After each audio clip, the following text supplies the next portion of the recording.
जय गुरु। महाराष्ट्र की कीर्तन परंपरा एक समृद्ध, सजीव, धार्मिक, सांस्कृतिक धरोहर है। यह परंपरा केवल भक्ति का माध्यम ही नहीं बल्कि समाज में नैतिकता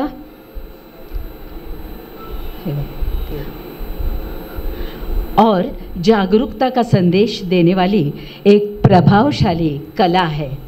कीर्तन एक प्रकार का भक्ति पर प्रवचन ही है जिसमें कथा कथन होता है, पदगान होता है, अभंग ओवी का गान भी होता है और नाट्यमय अभिनव का समावेश भी होता है।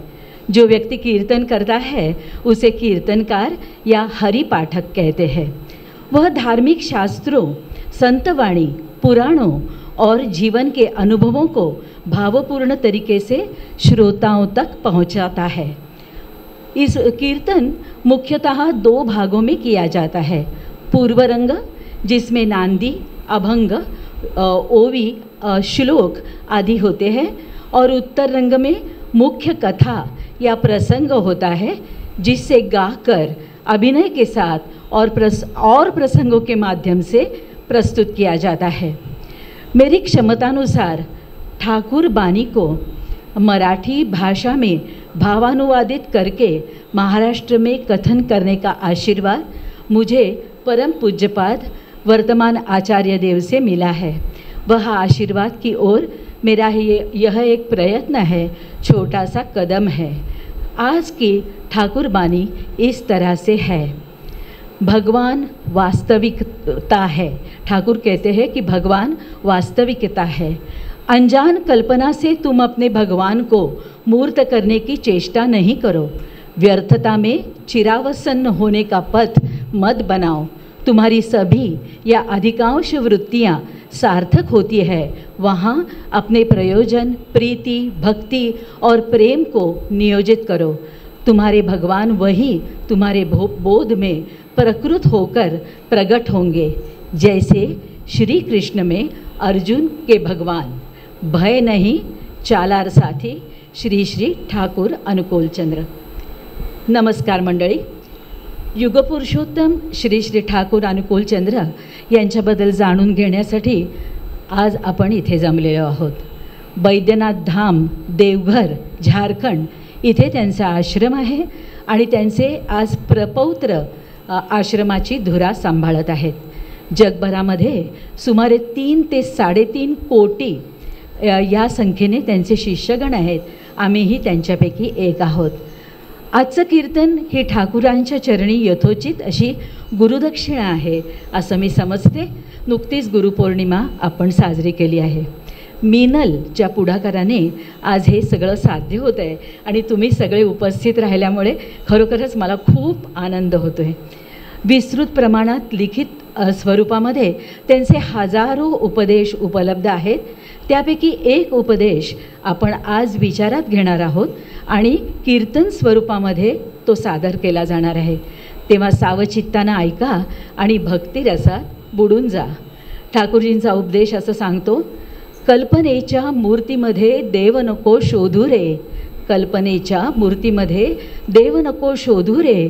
मनामधल्या भावामधुनी त्याचा अनुभव घे रे। पूजापाठ फक्त नको, पूजापाठ फक्त नको, सेवा भाव तू ठेव रे। विहित कर्म करत राही त्यातच देव पहारे। अर्जुनाने निश्चयाने धरले हाती शस्त्र रे। तेव्हा दिसे कृष्ण सखा साक्षात भगवान रे। भीती नको, नको शंका, चल पुढे निर्धाराने। पाठीशी तुझ्या देव आहे, अमूल्य या विश्वासाने, अमूल्य या विश्वासाने। आता ऐकूया युगंधरा पाध्ये हिच्याकडून विहित कर्माचे महत्त्व या विषयावरचं एक कीर्तन। युगंधरा मंदार पाध्ये ही इंजिनियर आहे, युवा कीर्तनकार आहे।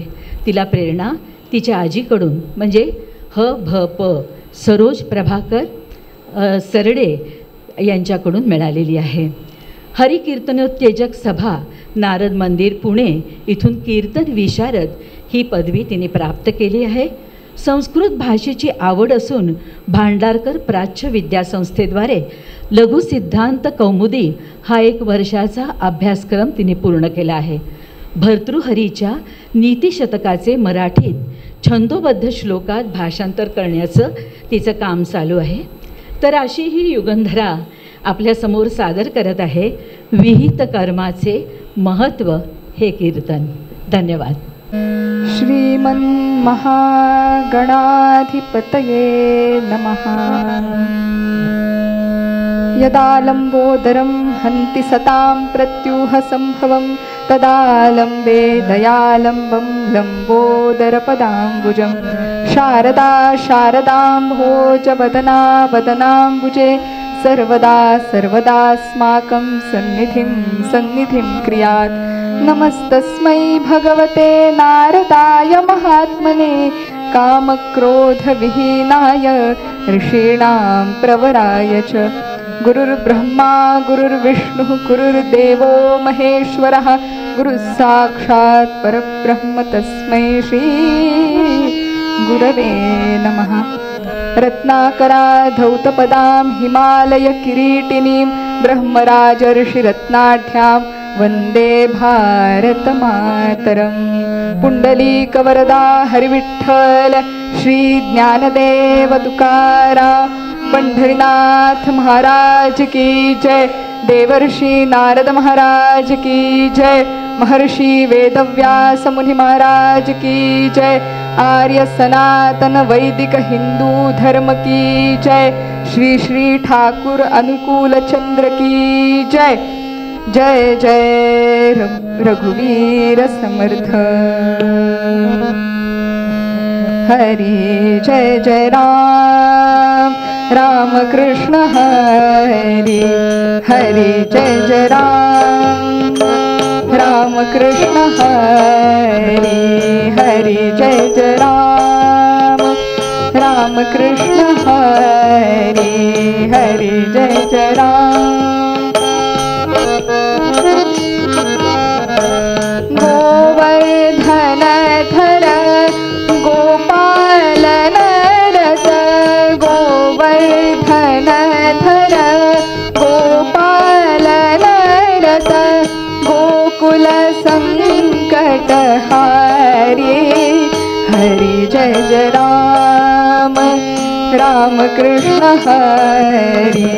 हरि जय जय राम.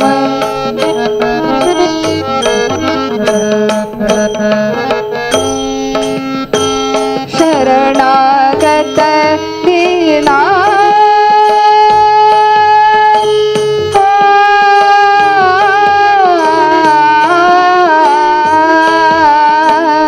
शरणागत दीना चरणी नहीं करुणा दृष्टि निहारी. राजा राम करुणा दृष्टि निहारी. रामा करुणा दृष्टि निहारी. हरि जय जय राम राम कृष्ण हरि. हरि जय जय राम. हरि जय जय राम. हरि जय जय राम. राम कृष्ण हरि. बालकृष्ण चरणी लक्ष लागो रे. बालकृष्ण चरणी लक्ष लागो रे. बालकृष्ण चरणी लक्ष लागो रे. कीर्तन संगे रंगात देहवा हो रे. कीर्तन संगे रंगात देह हो रे. सीताराम राम चरणी लक्ष लागो रे. राजा राम राम चरणी लक्ष लागो. सारा सार बदविता सद्गुरु राया हो. सारा सार बदविता सद्गुरु राया हो. मंगल धाम जीवन नर हरि पाया हो. मंगल सकल धाम जीवन नरहरि पाया हो बालकृष्ण चरणी लक्ष लागो रे।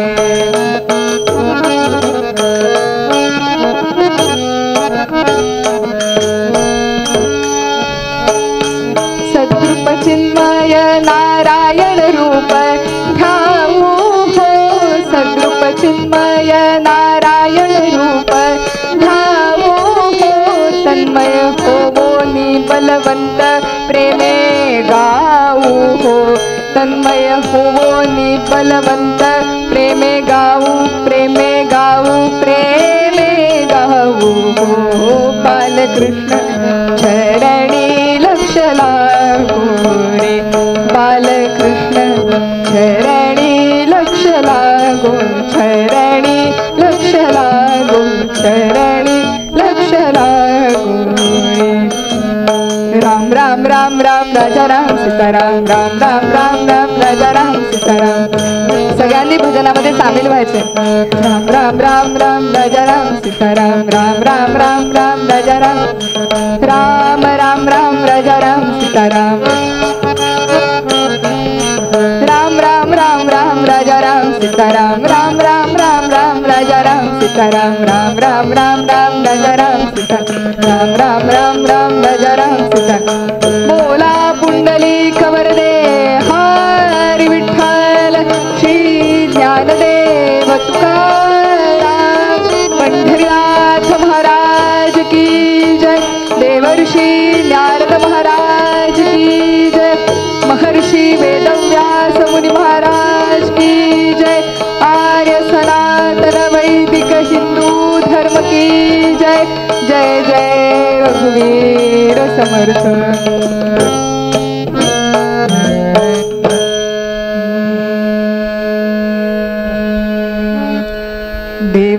देवराऊळातना नका शोधू त्यास, देवराऊळातना नका शोधू त्यास, अंतरी करी तो निरंतर वास, अंतरी करी तो निरंतर वास।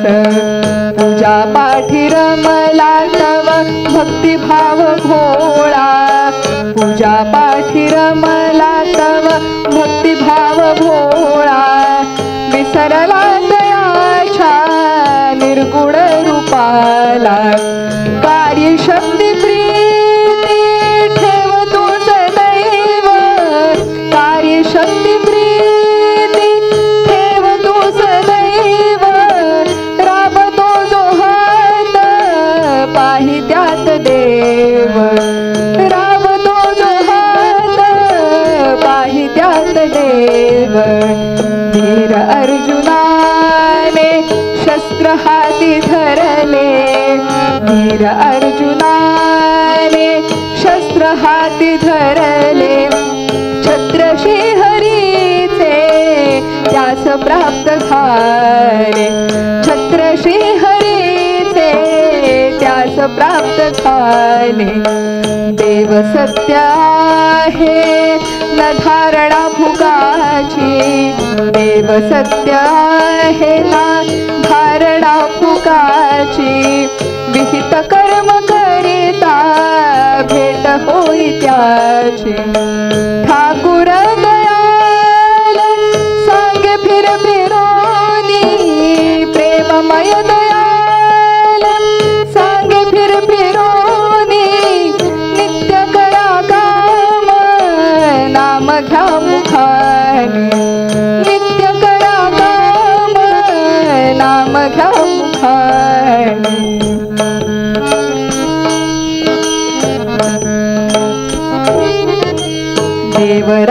देवराऊळातना नका शोधू त्यास, अंतरी करी तो निरंतर वास, अंतरी करी तो निरंतर वास। श्री श्री ठाकुर अनुकूल चंद्र जी की जय। नुकतीच गुरुपौर्णिमा होऊन गेलेली आहे आणि त्या गुरुपौर्णिमेच्या पार्श्वभूमीवर अनुकूल चंद्रजींसारख्या युगपुरुषोत्तमावरती मला कीर्तन करायला मिळते.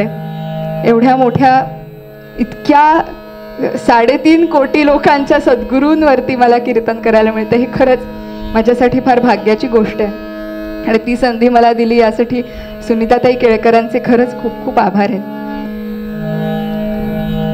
आपल्या भारताची जी संस्कृती आहे त्या संस्कृतीची हे एक वैशिष्ट्य आहे की प्रत्येक भागामध्ये वेगवेगळी संस्कृती आहे, परंपरा वेगवेगळ्या आहेत, काही रूढी वेगवेगळ्या आहेत, सण वेगवेगळे आहेत, भाषा वेगवेगळी आहे. पण असं सगळं जरी असलं तरी सगळ्या संस्कृतीचा जो गाभा आहे वसुदैव कुटुंबकम तो मात्र एकसारखा आहे. सर्व विश्वावरती सर्व चराचरावरती प्रेम करायला शिकवणारी अशी आपली संस्कृती आहे. आणि अशी संस्कृती जपण्यासाठी आणि ती लोकांपर्यंत पोचवण्यासाठी अनेक संतांनी अनेक गुरूंनी कार्य केलं. त्यापैकी एक म्हणजे ठाकूर अनुकूल चंद्रजी आहेत. ठाकूर अनुकूल चंद्रजी यांचा झारखंडमध्ये देवघर इथे आश्रम आहे आणि या आश्रमामध्ये कर्माला प्राधान्य दिलं जातं, वेगवेगळे कौशल्य विकास केला जातो. आज ते ग्रामविकासाचं आणि पर्यायाने राष्ट्र निर्माणाचं एक केंद्र आहे. आणि असे अनुकूल चंद्रजी आख्यानामध्ये त्यांच्याविषयी अधिक विस्ताराने आपण ऐकणारच आहोत म्हणून इथे जास्त विस्तार करत नाही. पण अशा अनुकूल चंद्रजींनी त्यांची जी वचनं आहेत त्यापैकी एक वचन आज निरूपणासाठी घेतलंय आणि त्याचा मराठीमध्ये अभंग रूपांतर हे सुनीताजी केळकरांनी केलेलं आहे. तर तो जो अभंग त्यांनी तयार केलेला आहे, ठाकूरजींचे ते शब्द आहेत, त्याचा थोडा अर्थ समजून घेण्याचा आपण या कीर्तनाच्या पहिल्या भागात पूर्वरंगामध्ये प्रयत्न करूया आणि मग कथेकडे वळू. ठाकूरजी म्हणतात, देव राऊळातना नका शोधू त्यासी अंतरी करीतो निरंतर वास. ते म्हणतात देव मंदिरात नाहीये. आता आपल्याला देव मंदिरात नाहीये माहीत असतं, पण आपण नेहमी देवाला नमस्कार करायला मंदिरातच जातो. तर याचा अर्थ असा आहे की देव फक्त मंदिरात नाहीये, देव सगळीकडे आहे. आपण देवाला फक्त मंदिरात पाहतो, बाकी कुठेच पाहत नाही. हा खरा आपला दोष आहे. आणि देव कुठे आहे? अंतरी करीतो निरंतर वास. माणसाला आयुष्यात काय हवं असतं? माणसाला आयुष्यात सुख हवं असतं, आनंद हवा असतो. पण तो नेमका कुठे आहे ते आपल्याला कधीच कळत नाही. आपण तो आजूबाजूच्या गोष्टीमध्ये शोधत राहतो. जसं कस्तुरी मृग, त्या कस्तुरीचा वास नेमका कुठून येतोय हे शोधण्यासाठी सैरावैरा पळत सुटतं, तसंच काहीसा माणूस करत असतो. पण कस्तुरीचा वास हा कस्तुरी मृगाकडेच असतो आणि आपला आनंद हा आपल्याकडेच असतो. तो आपला आनंद आपण शोधला पाहिजे. आणि तो कसा मिळेल? हा देव कसा मिळेल? तर विहित कर्म करता भेट होई त्याची. हा देव कसा मिळणार आहे? विहित कर्म केल्यानेच त्याची भेट होणार आहे. अर्जुनाचं उदाहरण अनुकूल चंद्रजी देतात. वीर अर्जुनाने शस्त्र हाती धरले, छत्र श्रीहरीचे त्यास प्राप्त झाले. महाभारताच्या युद्धाचा प्रसंग आपल्याला सगळ्यांना माहिती आहे, नवीन काही नाही, पण थोडी वातावरण निर्मिती करते.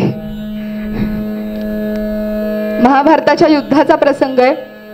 2 सैन्य कौरवांचं आणि पांडवांचं एकमेकांसमोर उभी आहेत. निर्णायक युद्ध आहे बरं का हे. ही आधीच्या कुठल्या युद्धासारखी छोटीशी लढाई, एकमेकांना फक्त मी जास्त भारी आहे हे दाखवायचं, अशी लढाई नाहीये बरं का. हे निर्णायक युद्ध आहे. 2 सैन्य एकमेकांसमोर उभी आहेत आणि तेव्हा अर्जुन म्हणतो भगवान श्रीकृष्णांना, मला शत्रू सैन्य पाहायचंय. श्रीकृष्णांनी रथ 2 सैन्यांच्या मध्ये नेऊन उभा केलाय आणि तेव्हा अर्जुनाला समोर शत्रू सैन्य दिसतच नाहीये. त्याला दिसतात त्याचे भाऊ. त्या भावांनी खूप त्रास दिलाय खरंय, पण युद्ध निर्णायक आहे. त्यामुळे समोर भाऊ दिसतायत, भीष्म पितामह आजोबा दिसतायत, गुरु दिसतायत. आणि अशा सगळ्यांशी आपण युद्ध कसं करायचं? या सगळ्यांना मारून पृथ्वीचं राज्य मिळालं त्याचा काय उपयोग आहे? ज्या राज्यामध्ये आनंद नाहीये, आपली माणसं नाहीयेत, अशा राज्यामध्ये राहण्यात काय अर्थ आहे? बरं, फक्त आपली माणसं नाही तर दोन्ही पक्षांची इतकी माणसं. नरसंहार नंतर झाला, आधी होणार हे माहीत होतं. युद्धाचे परिणाम आधीच माहीत होते. मग एवढा नरसंहार होणारे तो टळला गेला पाहिजे, तो टाळला पाहिजे. आणि अर्जुनाला म्हणून कापरं भरलंय. आपल्याला नेहमी असं वाटतं की काय गरज आहे, करायचं होतं की युद्ध अर्जुनाने. पण अर्जुनासारखा विकल्प मनामध्ये निर्माण होण्यासाठी सुद्धा अर्जुन व्हावं लागतं. आपल्या मनामध्ये आपल्याला आपले शेजारी सुद्धा शत्रू वाटतात. सगळ्यामध्ये देव पाहणारा अर्जुन आहे, म्हणून त्याला असं वाटतं की हे युद्ध करण्याची खरंच आवश्यकता आहे का. आणि तेव्हा भगवान श्रीकृष्ण त्याला गीता सांगतायत. ते म्हणतायत की सर्वांमध्ये देव आहे हे जरी खरं असलं तरी धर्मसंस्थापना ही प्रत्येकाची जबाबदारी आहे. आपण फक्त एकच श्लोक भगवद्गीतेतला लक्षात ठेवतो की जेव्हा धर्मसंस्थापना करण्याची वेळ येते तेव्हा मी अवतार घेतो. पण ती आपली सुद्धा जबाबदारी आहे हे आपण विसरत असतो. धर्मसंस्थापना ही प्रत्येकाची जबाबदारी आहे आणि त्यासाठी शस्त्र हातात घेणं ही क्षत्रियांची जबाबदारी आहे. आणि हे तुझं कर्तव्य तू केलं पाहिजेस हे सांगण्यासाठी 700 श्लोकांची गीता भगवान श्रीकृष्णांनी अर्जुनाला सांगितली. त्यातल्याच एका श्लोकाने आपण या विचाराला सुरुवात करूया की कर्म म्हणजे काय, ते कसं करायचं, का करायचं.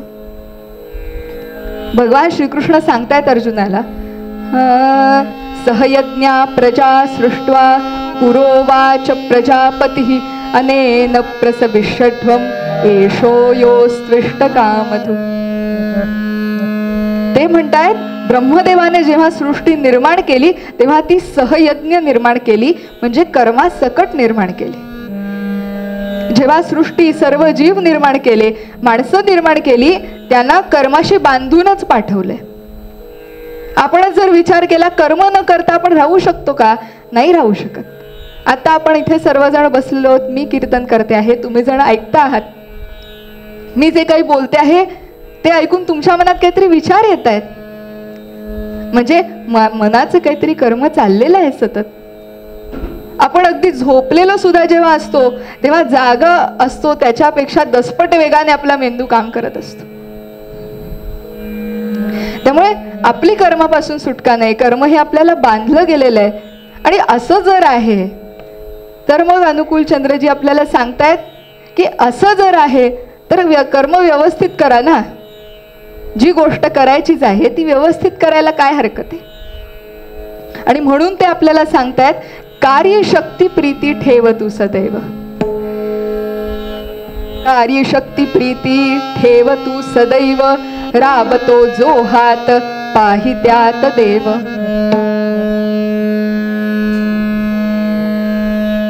कृती केल्याने काय साध्य होत नाही हो. कृती केल्याने प्रत्येक गोष्ट साध्य होते. आपण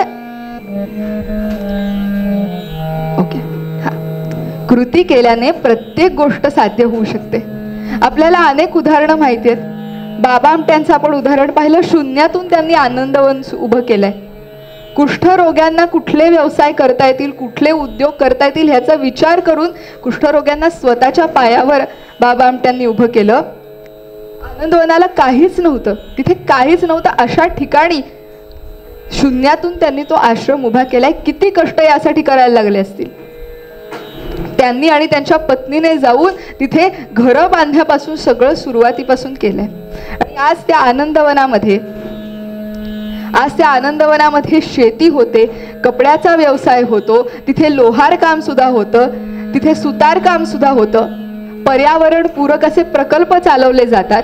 असं आनंदवन आज उभं आहे, ते कष्टांमुळे उभं आहे. पण ही मोठ्या माणसांची गोष्ट झाली, बाबा आमट्यांसारख्या. आपले सारखी माणसं सतत नशिबाला दोष देत असतात. कुठलीही गोष्ट हवी तशी झाली नाही की याच्यामध्ये नाही, मग उशीर का झाला, नाही ट्रॅफिक लागलं ना म्हणून उशीर झाला. व्यायाम करायचा ठरवलेला असतो, होत नाही. का नाही झाला व्यायाम, नाही सकाळी मग खूपच झोप आली, मग उठायला उशीर झाला, मग व्यायाम नाही झाला. असं आपण सतत आजूबाजूच्या परिस्थितीला दोष देत असतो.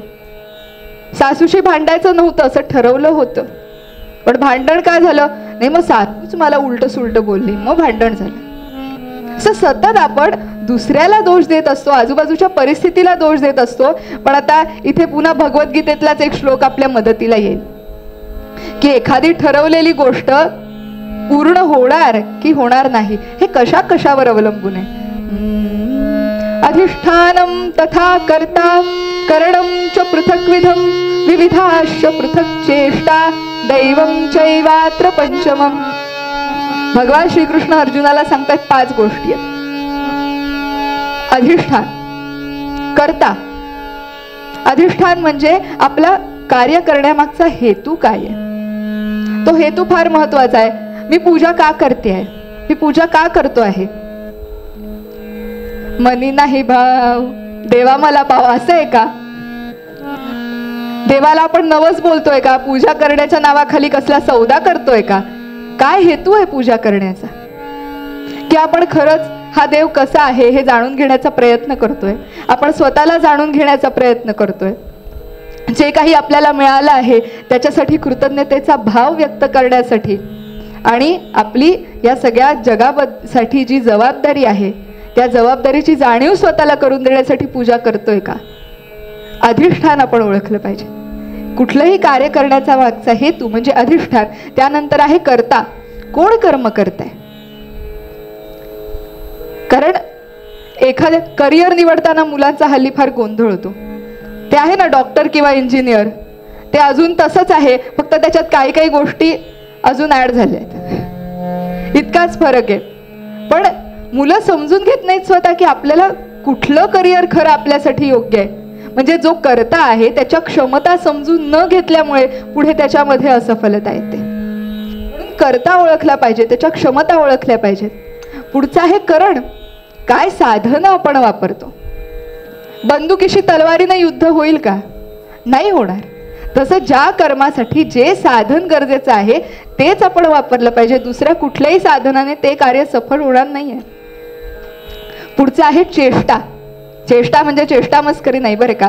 चेष्टा म्हणजे प्रयत्न. Success is proportional to hard work. आपण किती मनापासून किती सातत्याने त्याच्यासाठी प्रयत्न करतो एखाद्या कार्यासाठी, हे सुद्धा महत्वाचं आहे. आणि याच्यामध्ये फक्त किती प्रयत्न करतो नाही, सातत्य सुद्धा महत्वाचं आहे. आपले बरेचसे संकल्प हे आठवड्याभरात विरून जातात, पण सातत्य जेव्हा येतं तेव्हा त्यातून काहीतरी आपल्याला उपयोग होतो. अनेकदा हल्ली प्रश्न आपल्या संस्कृतीतल्या ज्या परंपरा आहेत, संध्या करणं, पूजा करणं, काय उपयोग आहे या सगळ्या गोष्टींचा. स्तोत्र म्हणणं, काय उपयोग आहे. पण एकदा म्हणून ते कळत नाही. सातत्याने जेव्हा ते म्हटलं जातं तेव्हा त्याचा फायदा होतो. पाठांतराचे काय फायदे आहेत याच्यावर कित्येक सायकोलॉजिस्ट आता रिसर्च चालू आहे.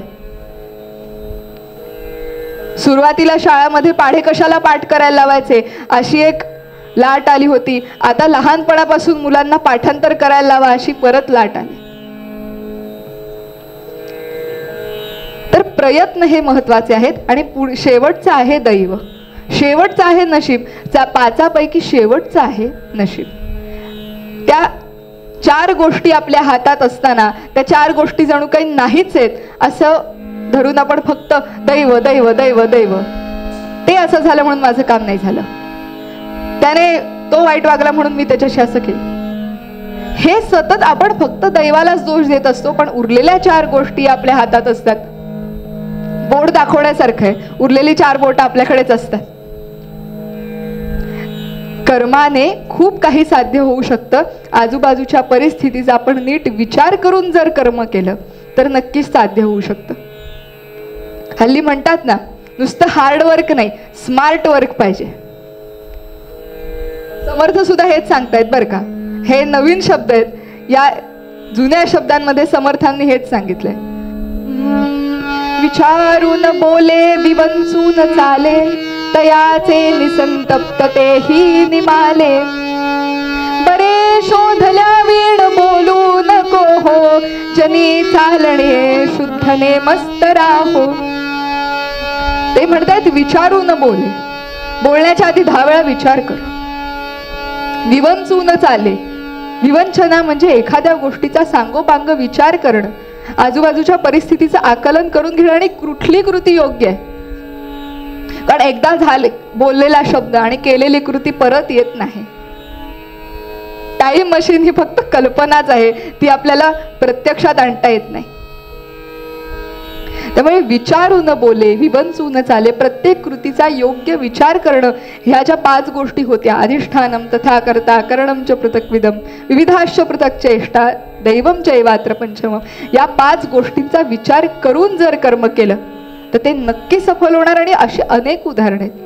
बाबासाहेब आंबेडकरांनी किती तळागाळातून वर येऊन भारताचं संविधान लिहिलेलं आहे, किती अभ्यास केलेला आहे, किती PhD त्यांनी घेतलेले आहेत. याला सीमाच नाही, त्यांच्या अभ्यासाला सीमाच नाही. आपण कर्म करायचं ठरवलं तर त्याला सीमाच नाही.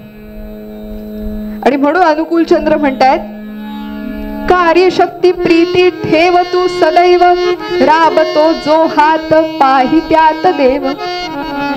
वीर अर्जुनाने शस्त्र हाती धरले, छत्र श्री हरीचे त्यास प्राप्त झाले. देव सत्य आहे न धारणा फुकाची, विहित कर्म करता भेट होई त्याची. आपण सगळेजण भक्त आहोत, आपण सगळेजण देवाचं नाव घेतो, पूजा करतो, पण देव फक्त या बोलक्या भक्तीने प्रसन्न होत नाही. देवाला कृती सोबत असलेली भक्ती पाहिजे. देवाला सुद्धा कर्म करणारे भक्त आवडतात, फक्त बोलणारे आवडत नाहीत हो.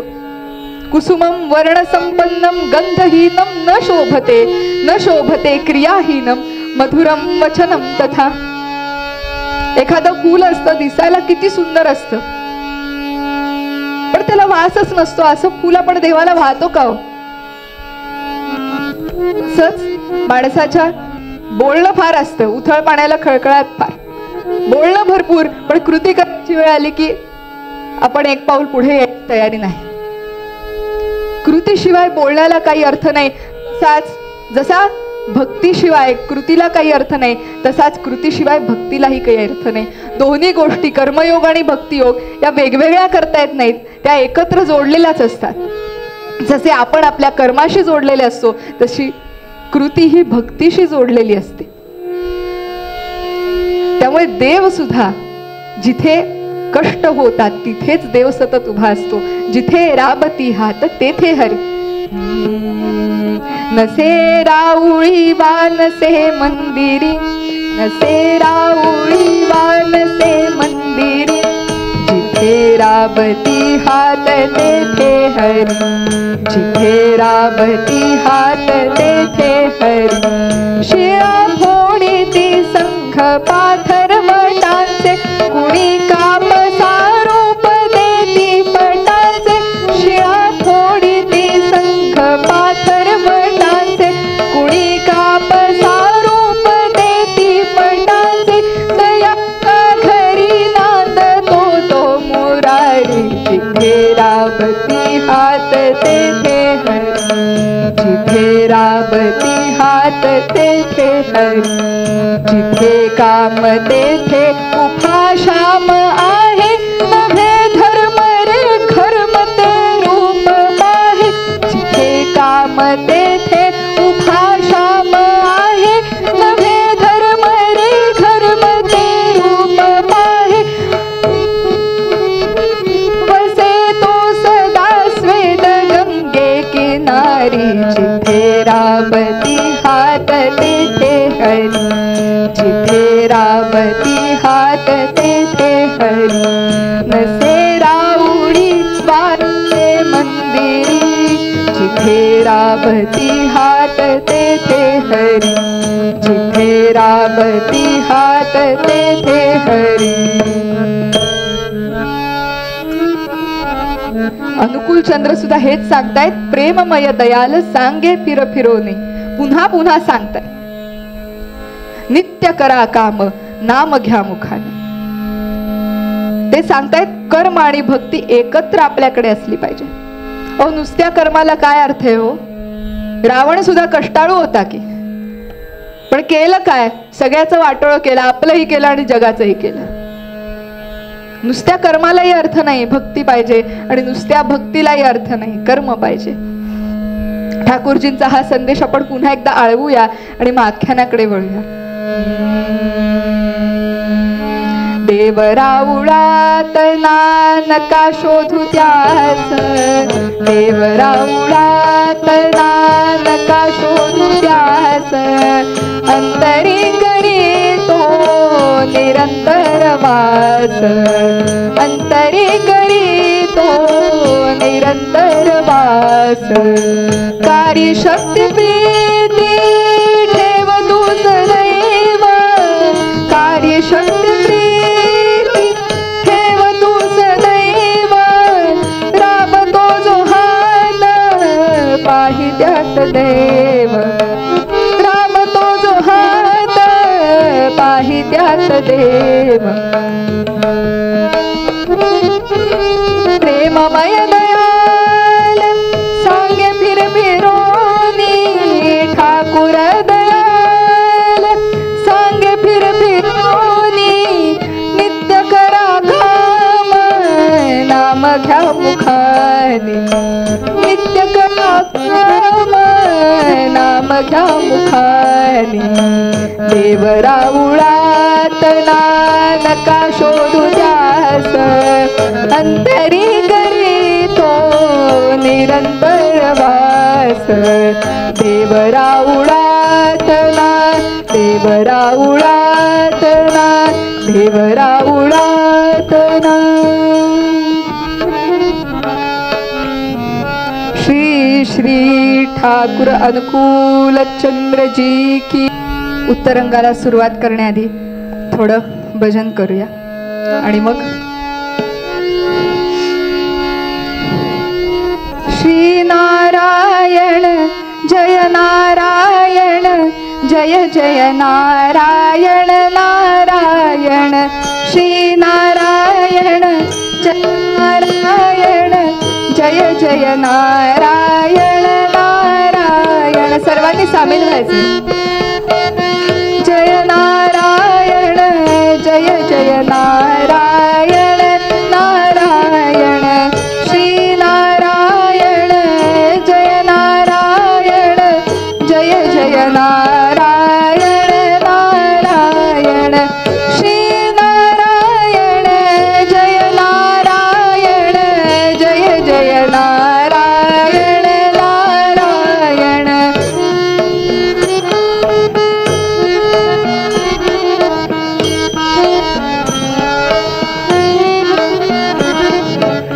श्री नारायण जय नारायण जय जय नारायण नारायण.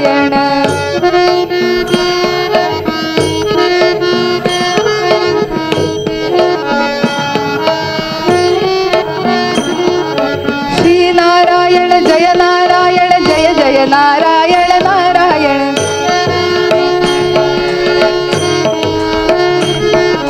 श्री नारायण जय नारायण जय जय नारायण नारायण,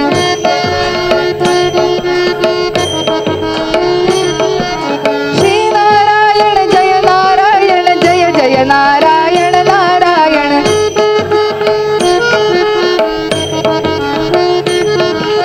श्री नारायण जय नारायण जय जय नारायण नारायण.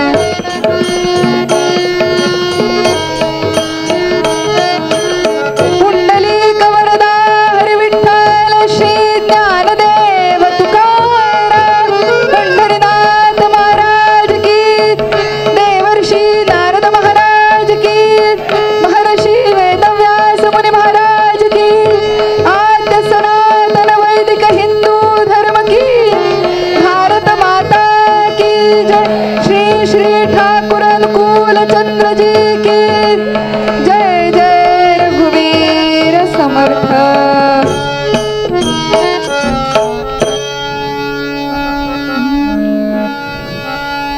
कथा आहे स्वातंत्र्यपूर्व काळातली. भारताला स्वातंत्र्य मिळालं नव्हतं आणि फाळणी सुद्धा झालेली नव्हती. सिंधू नदी आणि पूर्व बंगाल हे दोन्हीही भारतामध्ये होतं आणि तेव्हा पूर्व बंगालमध्ये हिमायतपूर नावाचं एक छोटंसं गाव. गाव अतिशय सुंदर आहे हो. त्या काळामध्ये आजच्या इतकी जंगलतोड झालेली नव्हती. शहरीकरणही झालेलं नव्हतं, त्यामुळे गाव आपलं सौंदर्य टिकवून होतं. छान टुमदार घरं होती, भरपूर झाडी होती, थंड वारा वाहत होता. ऊन जरी असलं तरी हवा मात्र थंड. हल्ली सिमेंटचं जंगल झालंय, त्यामुळे जरा ऊन आलं की सगळी हवा गरम होते, पण झाडं असली की हवा थंड राहते. आणि अशी थंड हवा, छान टेकड्यांवरती गवत आहे, गवताला फुलं आलेली आहेत छोटी छोटी, हे फुलपाखरं भिरभिरतायत. गावातून इच्छामती नावाची एक नदी वाहते. प्रवाह तिला चांगला आहे बरं का, ओढ आहे भरपूर नदीला.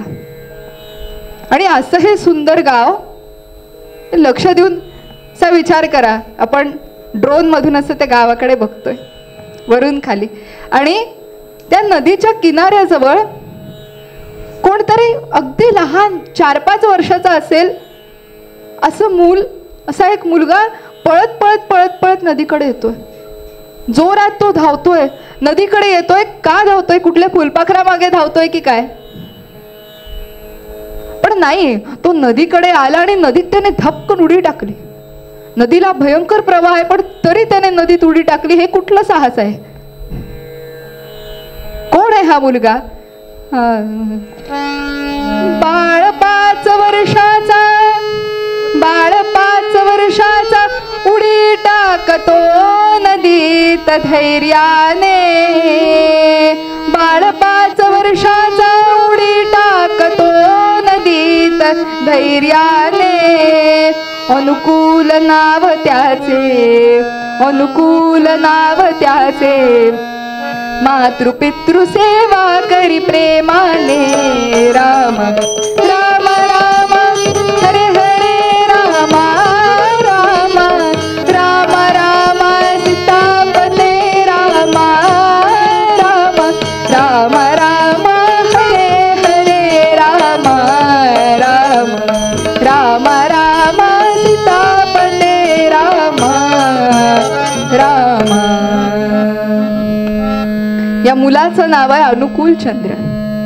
नदीकडे धावतोय, आणि का धावतोय तर त्याचे वडील आजारी आहेत. वडील आजारी आहेत, घरची परिस्थिती बेताची आहे, घरी मदतीला कोणी नाही, आणि नदी पलीकडच्या वैद्यांकडून औषध आणायचंय. त्या नदीला प्रवाह आहे, त्याची तमा न बाळगता नदीत उडी टाकतो, औषध घेऊन येतो, आणि पुन्हा घरी जातो. आणि हे असं एकदा दोनदा नाही, तो सतत करतोय. औषध संपलं की पुन्हा आणतोय. आई वडिलांची सेवा करतोय. नाही तर हल्लीची मुलं आपण पाहतो ती त्यांच्या खोलीत बसलेली असतात, त्यांच्या समोर मोबाईल नाही तर लॅपटॉप असतो, आणि आई वडील दार नॉक करून आत येतात. पण याचं कारण, याचं मुलांना दोष देण्याचं काही कारण नाहीये. मुलांनी आई वडिलांना मोबाईलवरती पाहिलेलं असतं म्हणून ती मोबाईल पाहतात. पण अनुकूल चंद्राचे आई वडील लहानपणापासून आपला वेळ त्याला देणारे होते, म्हणून अनुकूल चंद्र ही फक्त आई वडिलांनाच नाही तर आजूबाजूच्या सगळ्या लोकांशी प्रेमानं वागायला आई वडिलांनी त्यांना शिकवलंय. आई वडिलांचे जेव्हा संस्कार उत्तम असतात तेव्हा अशी मुलं होतात. शुद्ध बीजा पोटी फळे रसाळ गोमटी. हे अनुकूल चंद्र यांचा जन्म आहे 1888 सालचा. 14 सप्टेंबर म्हणजे ताल नवमीच्या दिवशी त्यांचा जन्म झाला. आईच्या पोटात ते 12 महिने होते बरं का. पण त्या सर्व कष्टांचं चीज झालं, कारण अनुकूल चंद्राचा जन्म हा अवतार कार्यासाठी झालेला होता. त्यांची आई मनमोहिनी देवी आणि वडील शिवचंद्र चक्रवर्ती. वडील अतिशय कर्तव्यनिष्ठ होते. आई कृष्णाची अतिशय निस्सीम भक्त होती. सतत कृष्णाचा नामजप करत असे. हुजूर महाराज या सद्गुरूंकडून तिने दीक्षा सुद्धा घेतली होती. आणि अशा या दोघांच्या पोटी अनुकूल चंद्र जन्माला आले. आईने नाव सुद्धा अनुकूल असं दिलं. या अनुकूल चंद्रांनी या नावाप्रमाणे स्वतः सतत सगळ्यांना अनुकूल राहिले आणि इतरांना सुद्धा आपल्या कार्याला अनुकूल करून घेतलं. असे अनुकूल चंद्र. आईने नाव दिलं नुसतंच, हल्ली काय काय नाव असतात बापरे, उच्चारताना सुद्धा ततपप होतं. नाव दिलं, प्रत्येक अक्षरामागे एक विचार होता. अकुले पोडिले हीन दीन जने, अकुले पोडिले हीन दीन जने, नुआयो शिर कहियो कथा. कुलदीते तार सेधो प्राणपणे, कुलदीते तारो सेध प्राणपणे, लक्ष करियो तार नाशियो व्यथा. अनुकूल चंद्रांना त्यांच्या आईने या नावातच त्यांचं कार्य सांगितलेलं आहे. ती नावातच कार्य सांगितलंय. ती काय सांगतेय, आपल्या आजूबाजूला जे रंजले गांजलेले आहेत त्यांना कायम आधार दे, ज्यांना आधार नाहीये त्यांना आधार दे, त्यांच्या मनाला शांती मिळेल असं तू वाग, त्यांना मदत कर. जे का रंजले गांजले त्यासी म्हणे जो आपुले, तोची साधू ओळखावा देव तेथेची जाणावा. सगळ्यांना आपलंसं कर, सगळ्यांना आत्मविश्वास दे, भगवंताचं अधिष्ठान दे. यातून समाजाचा पाया यातून पक्का होईल. हे कार्य तुला करायचंय. जसं जिजाऊ साहेबांनी शिवरायांना लहानपणापासून त्यांचं लक्ष सांगितलं होतं की तुला स्वराज्य उभं करायचंय, तसंच या मातोश्रींनी लहानपणापासून या नावातच त्यांचं गोल की तुला पुढच्या आयुष्यात काय करायचंय. आणि असे अनुकूलचंद्र मातृपितृभक्त इतके होते हो, काय सांगावं. एकदा आई चिडली. आई किती वेळा आई चिडते आपली आणि काहीतरी बोलते. प्रत्येक बोलणं जिवारी लावून घ्यायचं नसतं हो. आई चिडली आणि म्हणाली, आजच्या पेपरातलं एकही गणित तुला सोडवता येणार नाही.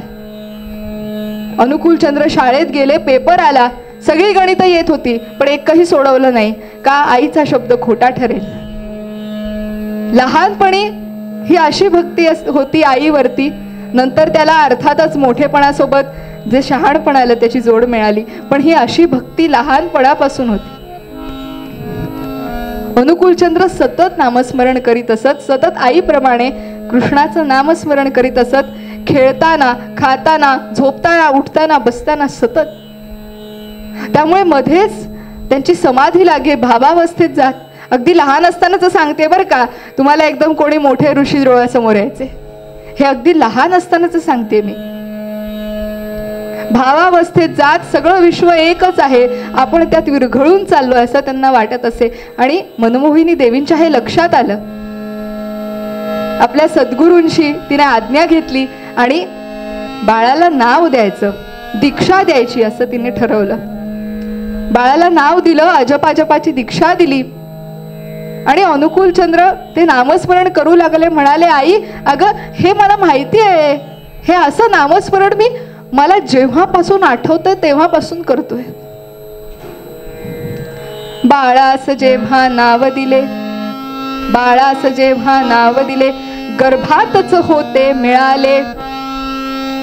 अनुकूल सांगे लढिवाळे, मनमोहिनी अचंबित. मनमोहिनी देवींना आश्चर्य वाटलं, अरे असं होतं, मग मला सांगितलं का नाहीस. तसे अनुकूलचंद्र म्हणतात, नाम जप ही सहज प्रवृत्ती, सर्वच जन असेच करती, मी काही वेगळे करतो की मजला नवते ठाऊक.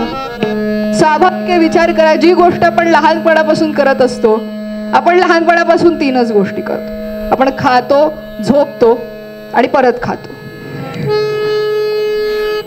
त्यामुळे या स्वाभाविक असतात, हे आपल्याला माहित असतं. विचार करणं स्वाभाविक असतं, आपल्याला माहित असतं. अनुकूलचंद्राचं नाव सुद्धा असं स्वाभाविक होतं. त्यांना वाटत सगळ्यांकडे हे नाव आहे, पण लहानपणापासून हे नाव त्यांच्याकडे होतं. आईने दीक्षा दिली. अनुकूलचंद्र हळूहळू मोठे होऊ लागले. त्यांचं माध्यमिक आणि उच्च माध्यमिक शिक्षण पूर्ण झालं आणि आता आई वडिलांची अशी इच्छा होती की त्यांनी डॉक्टर झालं पाहिजे. बघा, आई वडिलांनी सुद्धा, आता तुम्ही म्हणाल त्यांनी सुद्धा डॉक्टर हो म्हणून सांगितलं. त्यांनी मुलाला ओळखून सांगितलं, मुलाची बुद्धिमत्ता काय आहे, स्वभाव कसा आहे. डॉक्टरीचा पेशा हा व्यवसाय नाहीये होतो, ती सेवा आहे. आणि आपल्या मुलामध्ये हे गुण आहेत. मुलाला सर्वांबद्दल प्रेम वाटतं, तसेच संस्कार लहानपणापासून केले आणि म्हणून हा पेशा हे तू केलं पाहिजेस असं सांगितलंय. आणि त्याप्रमाणे अनुकूलचंद्र कलकत्त्याला डॉक्टर होण्यासाठी म्हणून गेले. तिथल्या कलकत्ता नॅशनल मेडिकल कॉलेजमध्ये त्यांना ॲडमिशन सुद्धा मिळाली. पण प्रश्न पैशाचा, कारण शहरामध्ये राहायला पैसे फार लागतात गावाच्या मानाने. अनुकूलचंद्र जेव्हा कलकत्त्याला आले तेव्हा त्यांच्याकडे एक ट्रंक होती. त्या ट्रंकेमध्ये थोडेसे कपडे, थोडंसं पुस्तक असतील, पोथी असेल, असं काही सामान आणि अगदी थोडे पैसे. तर या पैशांवर मोठ्या शहरात कसं राहायचं, कुठे राहायचं, छत नाहीये, पैसे कसे कमवायचे माहीत नाहीये. आणि अशा वेळेस ट्रेनमधून उतरल्या त्यांनी बाहेर पाहिलं प्लॅटफॉर्मवरतीच काही लोक राहत आहेत. फलाटावरती गोर गरीब सारे, फलाटावरती गोर गरीब सारे, फलाटावरती गोर गरीब सारे.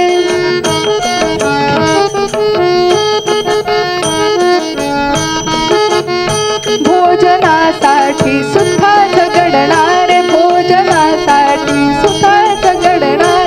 तिथे सोबतची पसरली पथारी, तिथे सोबतची पसरली पथारी. मनी शिकण्याची आस असे भारी, मनी शिकण्याची आस असे भारी. प्लॅटफॉर्मवरती काही गरीब माणसं राहत होती. गरीब म्हणजे किती गरीब, अनुकूलचंद्रान इतकीच गरीब, ज्यांना राहायला घर नाहीये, ज्यांना 2 वेळचं खायचं कसं मिळवायचं, रोजचा एक व्यवसाय ठरलेला नाहीये, अशी गरीब माणसं. तसेच मळकट कपडे, फाटलेले, नवीन घेण्याची सोय, वर्षातून कधीतरी एखादा नवीन घेता असेल अशीही शाश्वती सांगता येत नाही. आणि अशी लोक तिथेच, त्यांनी सतरंजा पसरल्या होत्या तिथेच ते राहत होते. अनुकूलचंद्रांनी त्याप्रमाणेच आपली सतरंजी तिथे पसरली आणि तिथे मुक्काम ठोकला. रोज मेडिकल कॉलेजमध्ये जाऊन शिक्षण घेत असत. त्यासोबत पैसे कमवले पाहिजेत, कारण जगण्याची गरज फक्त राहायला मिळणंही नाहीये हो, बाकीच्याही गरजा आहेत. पैसे मिळवले पाहिजेत म्हणून डॉक्टर लाहिरींकडे मदतनीस म्हणून कामाला जाऊ लागले. कॉलेजमध्ये ॲलोपॅथी आणि डॉक्टर लाहिरींकडे होमिओपॅथी, असं दोन्ही एकाच वेळेस शिकू लागले. हल्ली दरवेळेस हे बोललं पाहिजे हो, हल्लीचं आपण, नाही तर आपण फक्त आधीच्याच रम्य कथा ऐकत राहतो, आजच्या गोष्टींकडे आपलं लक्ष राहत नाही. हल्ली जेवढा अभ्यासक्रम असतो त्यातले 30% येत नसतात. मार्क पडतात पण 30% त्यातलं काही येत नसतं. पण जो खरा शिष्य असतो तो जिथे जिथे जे जे काही शिकायला मिळेल ते सगळं शिकून घेतो. आपण दत्तगुरूंचंच उदाहरण पाहतो. त्यांनी आजूबाजूला जे जे काही दिसलं, माशीपासून वेश्येपर्यंत प्रत्येक गोष्टीतून शिकलेत. म्हणून आज आपण त्यांना सद्गुरू म्हणतो. अनुकूलचंद्र सुद्धा प्रत्येक गोष्टीतून शिकले. असं एका वेळेस ॲलोपॅथी आणि होमिओपॅथीचं शिक्षण घेत असताना इथे ज्यांच्यासोबत ते राहत होते सगळे गोरगरीब लोक, त्यांच्यासोबत सुद्धा अतिशय मैत्रीने राहत होते. नाहीतर आपण इथे 4 वर्षांसाठी आलेलो आहे आणि हे झालं की संपलं असं नाही. जेवढा काळ राहतोय तितका काळ मनापासून राहिले, सगळ्यांशी प्रेमानं राहिले. आई वडील सतत कामात असायचे, पैसे मिळवण्याची सतत त्यांची धडपड चाललेली असायची. तेव्हा त्यांच्या मुलांना गाणी म्हणणं, त्यांच्यासोबत गोष्टी सांगणं, त्यांच्यासोबत खेळणं, त्यांच्याकडे लक्ष ठेवणं, असं अनुकूलचंद्र सतत करत असत. सगळ्यांशी मिळून मिसळून वागत असत. कोणाचं काही दुखलं खुपलं, काही दुःख झालं तर त्याच्यावर फुंकर घालत असत. वैद्यकीय ज्ञान तर त्यांच्याकडे होतच आणि सगळे जण त्यांना डॉक्टर बाबू म्हणू लागले. पण आपल्यालाच हा अनुभव आहे, आपण कितीही चांगलं वागलो तरी कोणाच्या डोळ्यात खुपतोच. तसं कॉलेजच्या काही मित्रांनी गंमत म्हणून अनुकूलचंद्रांना एक दिवशी वेश्येकडे सोडलं. पण त्या वेश्येच्या समोर सुद्धा तिच्या समोर नतमस्तक झाले आणि तिला म्हणाले आई, आई म्हणाले वेश्येला आणि म्हणाले, आई अगं मी तुझ्या मुलासारखा आहे, माझी अधोगती झाली, तुझ्या मुलाची अधोगती झाली तर तुला ती पाहावेल का? आणि तेव्हा त्या वेश्येच्या डोळ्यातूनही घळाघळा पाणी येऊ लागलं आणि पुढे तिने तिची सगळी संपत्ती दान केली आणि ती वृंदावनात निघून गेली. आपल्याला नुसतं वाटलं एवढं काय झालं असं म्हटलं तर, असं स्वामी विवेकानंदांबद्दलही वाटत असेल. माझ्या अमेरिकेतील बंधू आणि भगिनींनो म्हटलं, एवढं काय झालं? अशा कशा आपल्याला आश्चर्य वाटतं, अशा कशा 1 मिनिटं 2 मिनिटं लोक सतत टाळ्याच वाजवत होते? तर हे फक्त शब्द नाही आहेत. बंधू आणि भगिनी आपले सगळेच नेते म्हणतात. हे फक्त शब्द नाही आहेत हो, त्याच्या मागेची भावना आहे. त्या भावने ती हे ये हृदयीचे ते हृदयी होतं, तेव्हा ती भावना पोचते. तेव्हा अशा 1-2 मिनिटं टाळ्या पडत राहतात. तेव्हा एखादी वेश्या सुद्धा तिला आपल्या आयुष्याचं सार कळतं. कलकत्त्यामध्ये शिक्षण पूर्ण केलं आणि अनुकूलचंद्र आता पुन्हा आपल्या घरी निघाले. तेव्हा सगळी जी प्लॅटफॉर्मवरची माणसं होती, लोक होती, त्यांची कुटुंबच होतं जणू. त्यांनी एक निरोप समारंभ छान आयोजित केला, त्यांना भरपूर भेटवस्तू दिल्या. अनुकूलचंद्रांना तेव्हा एक अजून गोष्ट लक्षात आली, ती म्हणजे इष्टवृत्ती. दुसऱ्यासाठी काहीतरी करणं, दुसऱ्याला काहीतरी देणं, यामध्ये किती आनंद असतो. त्यांच्या पंचसूत्रीमध्ये ही इष्टवृत्ती सुद्धा आहे. पुन्हा आपल्या गावी आले. हिमायतपूरला वैद्यकीय व्यवसाय सुरू केला. वैद्यकीय ज्ञान होतं, त्यासोबत अंतःप्रेरणा होती. आपल्याकडे आलेल्या रोग्याला पटकन बोलतं करण्याची कला होती, त्याचं समजून घेण्याची कला होती. असं नव्हतं की हा काहीतरी सांगतोय रोगी, हा म्हणजे हा असा असणार, अरे बापरे हे प्रकरण विचित्रच आहे, हे नव्हतं. प्रत्येकाला समजून घेण्याची, आपलंसं करण्याची कला त्यांच्याकडे होती. आणि म्हणून एक उत्तम डॉक्टर म्हणून त्यांची ख्याती झाली. हा वैद्यकीय सेवा म्हणते बरं का, व्यवसाय म्हणणार नाही. वैद्यकीय सेवा करताना त्यांच्या असं लक्षात आलं की माणसाच्या जे रोग आहेत, रोग सुद्धा शारीरिक रोग, त्याचं सुद्धा मूळ माणसाच्या मनातल्या दुःखातच आहे. मनाचा जो त्रास होतो तोच शरीरावरती उमटतो. आणि मग हा कसा दूर करायचा? तर त्यासाठी आत्मविश्वास पाहिजे. त्यासाठी आत्मविश्वास पाहिजे, मनापासून केलेली भक्ती पाहिजे, ईश्वराचं अधिष्ठान पाहिजे, संघटन पाहिजे, शक्ती पाहिजे. हे सगळं येईल तेव्हा माणूस सुखी होईल. आणि म्हणून त्यांनी कीर्तन चळवळ सुरू केली. कीर्तन चळवळ सुरू केली. आणि कशी करायची? असं काही फार मोठं केलं, फार मोठा मंडप, फार मोठा हॉल, असं काही केलं नाही. अगदी छोट्यातून हे सगळं मोठं झालेलं आहे. एक बाजाची पेटी, एक पखवाज, टाळ आणि सगळ्यांचे गळे, अशी ही कीर्तन चळवळ चालायची. आणि गावातून फिरायचं वेगवेगळ्या रस्त्यांवरून आणि भजन करायचं. हरी हरी हरी तुम बोलो, हरी हरी हरी तुम बोलो, हरी हरी हरी हरी. एकटे अनुकूलचंद्र भजन करीत नसत, सगळे त्यांचे भक्तगणही भजन करीत असत. हरी हरी हरी तुम बोलो, हरी हरी हरी हरी तुम बोलो, राधे राधे राधे तुम बोलो, राधे राधे राधे राधे तुम बोलो, राधे. सगळ्यांनी म्हणा, राधे राधे राधे तुम बोलो, हरी हरी हरी तुम बोलो, हरी हरी हरी हरी तुम बोलो, राधे राधे राधे तुम बोलो, राधे राधे राधे राधे तुम बोलो, राधे राधे राधे तुम बोलो, हरी हरी हरी हरी तुम बोलो, हरी हरी हरी हरी तुम बोलो, हरी राधे राधे राधे तुम बोलो. आणि हे असं भजन चढत जायचं, लय वाढत जायची, लोकांचे आवाज वाढत जायचे, सगळे भजनामध्ये तल्लीन व्हायचे आणि अनुकूलचंद्रांची समाधी लागायची.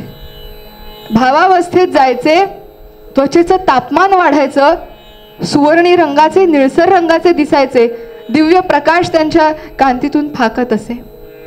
आणि अशा वेळेस त्यांच्या मुखातून वाणी निघत असे. वेगवेगळ्या विषयावरती अतिशय बोधप्रद अशी वचनं निघत असत. आणि किती वेगवेगळे विषय, वेदापासून राजकारणापर्यंत सगळे, अशा विविध विषयांवरती त्यांच्या मुखातून शब्द निघत असत. आणि त्यांच्या मातृभाषा बंगालीपासून हिब्रू पर्यंत सगळ्या भाषांमध्ये ते बोलत असत. त्यांच्या भक्तांना त्यातलं जेवढं समजलं, जेवढं लिहून घेता आलं ते त्यांनी लिहिलं. त्याचा ग्रंथ आहे पुण्यपोथी. अशी पुण्यपोथी ही अशा वचनातून, भावावस्थेत असलेल्या वचनातून तयार झाली. कीर्तन चळवळ चालूच होती, पण खऱ्या अर्थाने ठाकूर अनुकूलचंद्र हे भगवंत आहेत हे भक्तगणांच्या कधी लक्षात आलं. त्याची कथा फार सुंदर आहे. अनुकूलचंद्रांचे एक मित्र होते, अगदी बालपणापासूनचे मित्रही होते आणि भक्तही होते, अनंतनाथ. देवदर्शनाची त्यांना ओढ होती. सतत साधना करीत असत, नामस्मरण करीत असत आणि प्रगतीही होत होती, पण देवदर्शन होईना. आणि एके दिवशी निराशा आली. देवदर्शन होत नाही, का होत नाही, का होत नाही, का होत नाही. निराशा आली. हा देह कशासाठी आहे? मनुष्य देह कशासाठी आहे? स्वतःचा उद्धार करून घेण्यासाठी. पण तोच जर होत नसेल तर काय अर्थ आहे आयुष्याला? म्हणून जीव द्यायला निघाले, गळफास लावून घ्यायला निघाले. दोरी वरती बांधली. अनुकूलचंद्र तेव्हा आश्रमामध्ये होते. त्यांना काहीतरी जाणवलं अनुकूलचंद्रांना पटकन, आणि विजेच्या वेगाने धावत निघाले. अनुकूल होते आश्रमात, वीज वेगे गेले धावत, अनंता अनंता म्हणत धडका देती ताटीला. अनुकूलचंद्र दाराला धडका देऊ लागले. शेवटी दार तोडूनच आत गेले आणि अनंतनाथांना जाऊन मिठी मारली. म्हणाले, अनंत काय करत होतास? अनंतनाथांना काही उत्तर सुचेना. काय उत्तर देणार आपल्या मित्राला? काही उत्तर सुचेना. तसे अनुकूलचंद्रच म्हणाले, देवदर्शनाचा ध्यास तुझसी, पाहिलेस नाही का मजसी, सदैव आहे तुझ पाशी, बालपणापासून.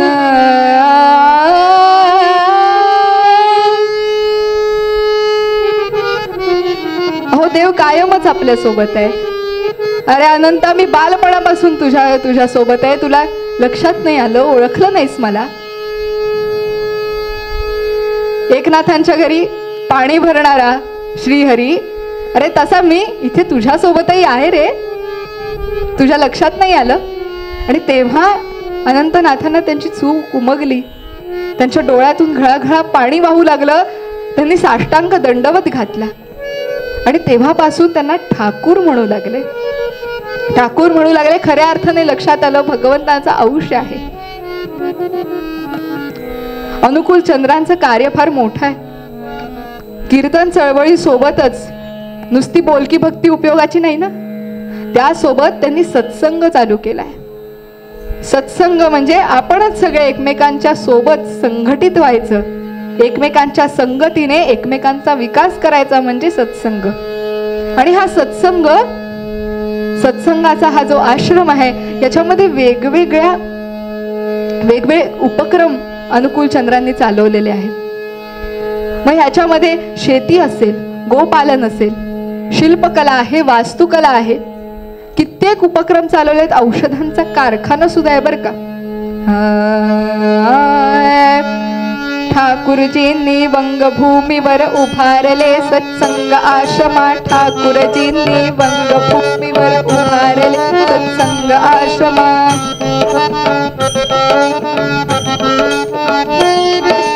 ठाकूरजींनी वंगभूमीवर उभारले सत्संग आश्रमा, चारित्र्याचा झळ जोडतो नवविज्ञाना आणि स्वधर्मा, नवविज्ञाना आणि स्वधर्मा. श्रमजीवी अन बुद्धिमान ते गृहस्थी तसेच चोर व्यसनी, सगळ्या प्रकारची लोक आहेत बरं का आश्रमात. श्रमजीवी अन बुद्धिमान ते गृहस्थी तसे चोर व्यसनी सर्व शरण आश्रमास येती अपुले हित कल्याण जाणून अपुले हित कल्याण जाणून. आता काय काय होतं या आश्रमात? गोपालन शेतीनी औषधे वास्तुकला शिल्पकला यासवे गोपालन शेतीनी औषधे वास्तुकला शिल्पकला यास रस्ते विहिरी घरे मंदिरे श्रमदानाने बांधून घ्यावे श्रमदानाने बांधून घ्यावे.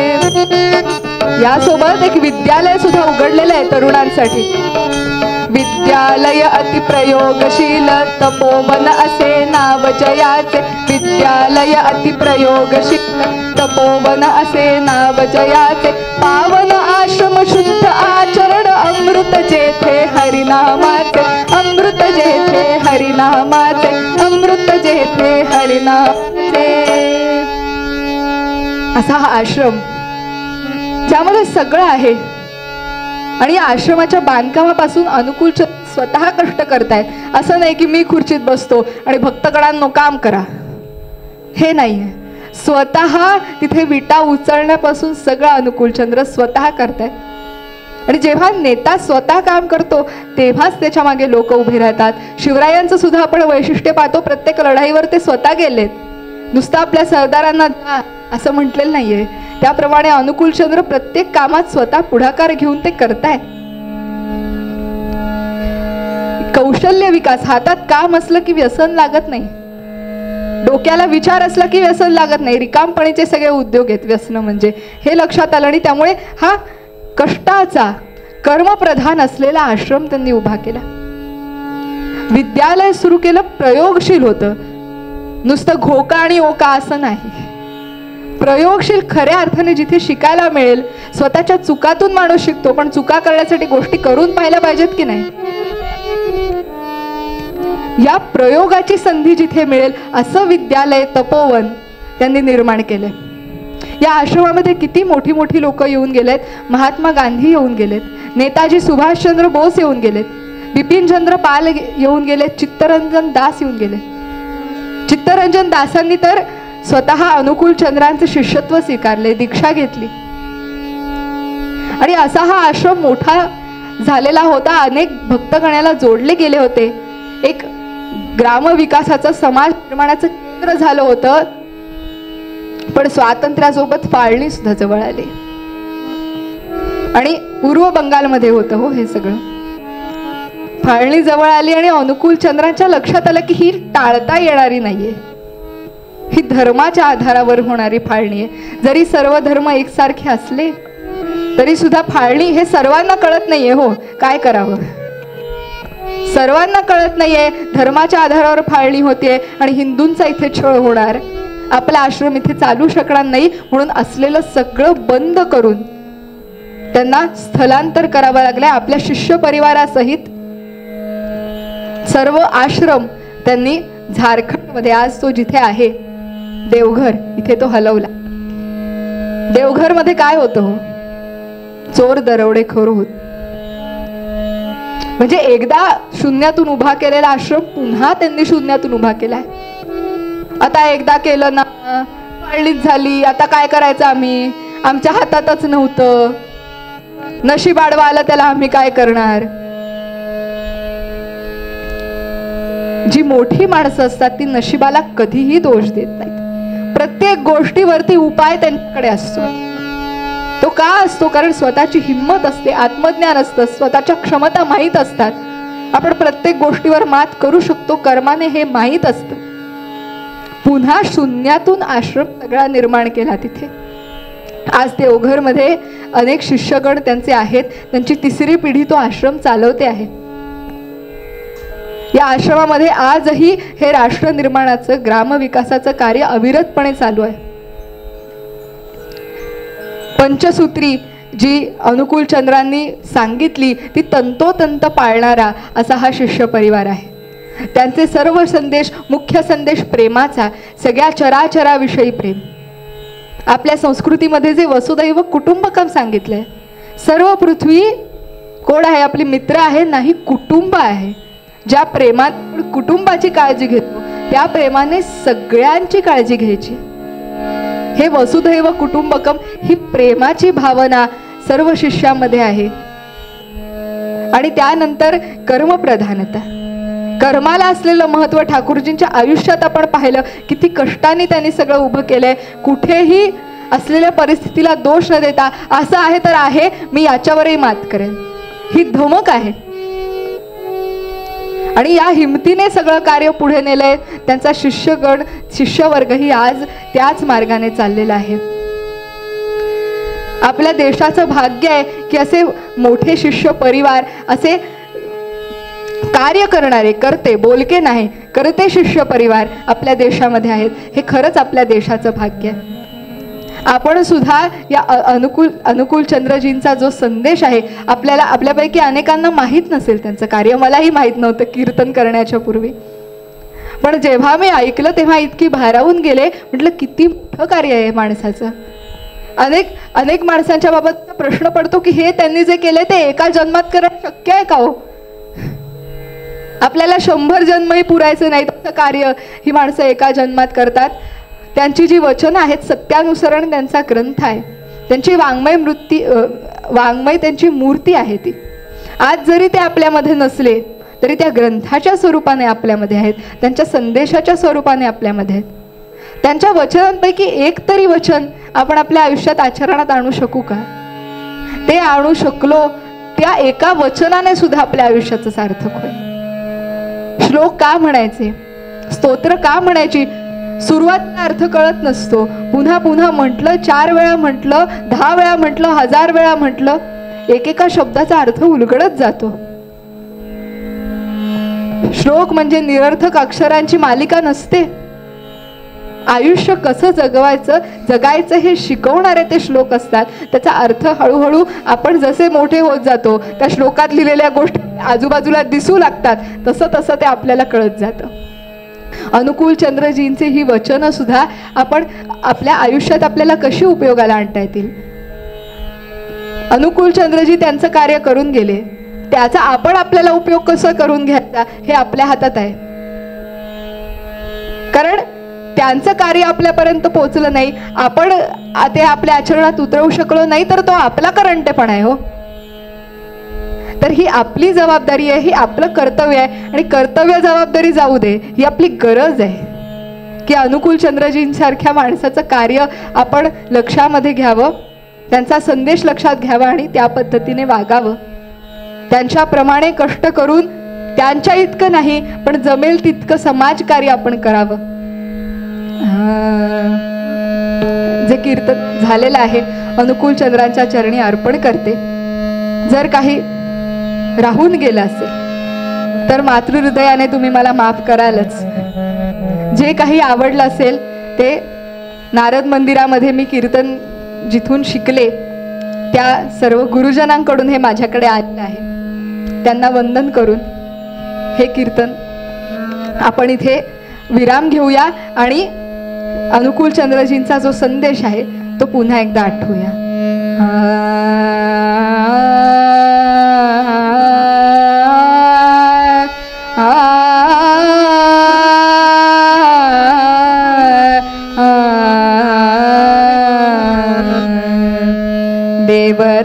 देवराउळातना नका शोधू त्यास, देवराउळातना नका शोधू त्यास, अंतरी करी तो निरंतर वास, अंतरी करी तो निरंतर वास. कार्यशक्ती प्रीती ठेव तू सदैव, कार्यशक्ती प्रीती ठेव तू सदैव, राबतो जो हात पाही त्यात देव, राबतो जो हात पाही त्यात देव. ठाकूर दयाल सांगे फिर फिरोनी, प्रेममय दयाल सांगे फिर फिरोनी, नित्य करा काम नित्य करा काम नाम घ्या मुखानी देव राऊळात नका शोधू त्यास अंतरी करी तो निरंतर वास हेची दान देगा देवा तुझा विसरण भावा तुझा विसरण भावा गुण गाईन आवडी हेची माझी सर्व जोडी हेची माझी सर्व जोडी नलगे मुक्ती आणि संपदा नलगे मुक्ती आणि संपदा संत संग देई सदा संत संग देई सदा तुका म्हणे गर्भवासी सुखे घालावे आम्हासी सुखे घालावे आम्हासी गुण गाईन आवडी हेची माझी सर्व जोडी हेची माझी सर्व जोडी पुंडलिक वरदा हरी विठ्ठल श्री ज्ञानदेव तुकाराम पंढरीनाथ महाराज की जय देवर्षी नारद महाराज की जय महर्षी वेदव्यास मुनी महाराज की जय आद्य सनातन वैदिक हिंदू धर्म की जय भारत माता की जय श्री श्री ठाकुर अनुकूल चंद्र जी की जय जय जय रघुवीर समर्थ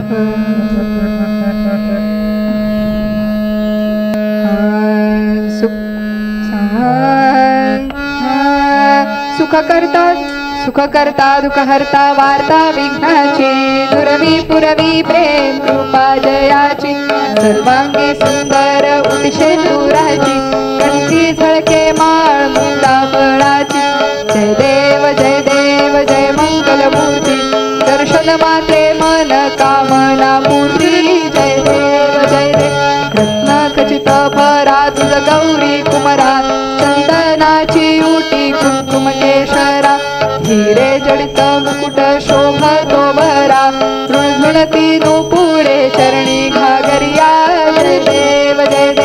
जय देव जय मंगल मूर्ती दर्शन मात्रे मन कामना मूर्ती जय देव लंबोदर पीतांबर फणीवर वंदना सरळ सोंड वक्र तुंड त्रिनयना दास रामाचा वाट पाहे सदना संकटी पावावे निर्वाणी रक्षावे सुरवर वंदना जय देव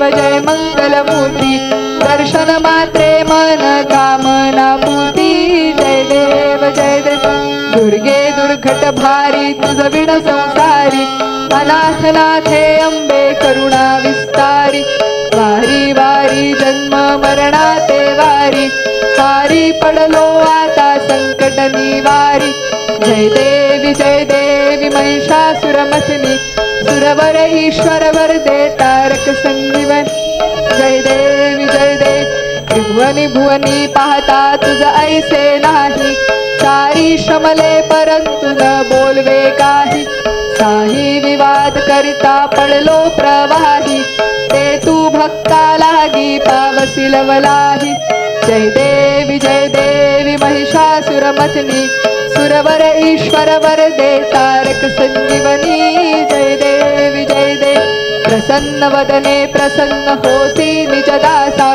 क्लेशापासून सोडवी तोडी भवपाशा अंबे तुझ वाचून कोण पुरविला आशा नरहर तल्लीन झाला पद पंकजलेशा जय देवी महिषासुरमथिनी सुरवर ईश्वर वरदे तारक संजीवनी जय देवी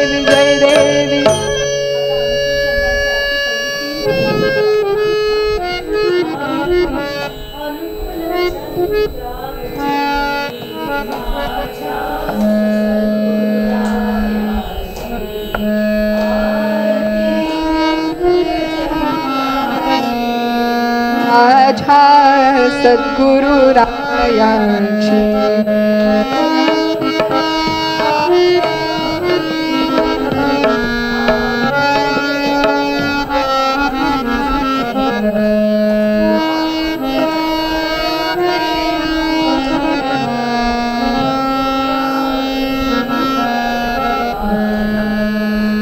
आरती अनुकूल चंद्राची सद्गुरु रायाची. पसरा अथांग भवसागर तूच रे नावाडी थोर. देशी तू आम्हास आधार आमुचा तुझ्यावरी भार. आरती अनुकूल चंद्राची माझ्या सद्गुरु रायांची. साधण्या ईश्वर प्रणिधान विधला पंचसूत्र नियम.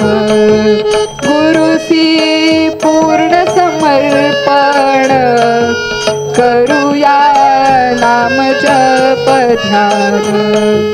आरती अनुकूल चंद्राची माझ्या सद्गुरु रायांची. ठाकुर असे माय सत्य स्मरूया म्हणून त्यास नित्य.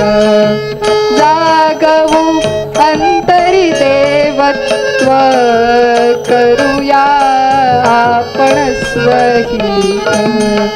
आरती अनुकूल चंद्राची माझ्या सद्गुरु रायांची.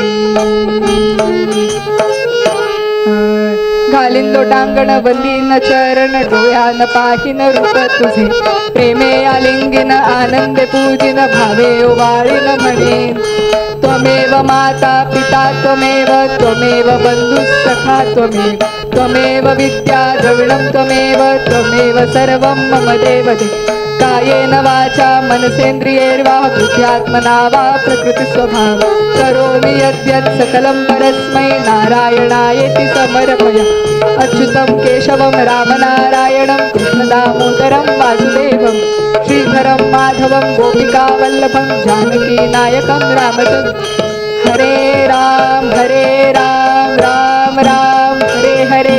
हरे कृष्ण कृष्ण कृष्ण हरे हरे. हरे राम राम राम हरे हरे. हरे कृष्ण कृष्ण कृष्ण हरे हरे. श्री श्री ठाकुर अनुकूल चंद्र जी की जय. कुंडली कवरदा हरि विठ्ठल.